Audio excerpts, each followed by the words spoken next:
మీరు చెప్పండి, నా వాక్యం అయిపోయింది. మొదటిగా ఆయన, రెండవదిగా ఏంటి ఏంటి మూడవదిగా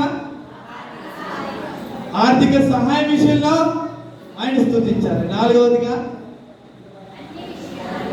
నాలుగవదిగా ప్రతి విషయములో అది చెడ్డదవచ్చు మంచిదవచ్చు, ఏ విషయమైనా అది లాభమవచ్చు నష్టమవచ్చు, అది ఉన్నత స్థాయి అవచ్చు కింద స్థాయి అవచ్చు, ఏ విషయమైనా ఆయనను స్తుతించాలి. దేవుణ్ణి ఈ 2024 సంవత్సరంలో జనవరి 1 మొదలుకొని ఈ చివరి వరకు ఈ జరిగిన ఈ 4 విషయాల్లో దేవా నాకు సహాయం చేసావు, నీకు స్తోత్రం. అందుకు నిన్ను ఎవరు స్తుతిస్తున్నారు?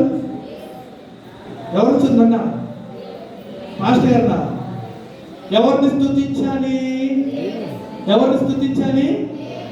మన రక్షణకర్త అయిన దేవుడిని, ఆయన ఉన్నత స్థానాన్ని, మనకు అనుగ్రహించిన రక్షకుడైన యేసు ప్రభువుని మనం ఏం చేయాలి? స్తుతించి ఆయన్ని స్తుతించాలి. స్తుతికుడిగా ఆయన్ని స్తుతించాలి. 4 విషయాల్లో మనకు ఆరోగ్యం చేసినందుకు, ఆహారం ఇచ్చినందుకు, మనకు చేసిన ప్రతి సహాయం బట్టి ఆయన స్తుతించాలి. దేవుడి చిన్న మాటలు మన హృదయాల్లో ఉంచును గాక. ఆమేన్.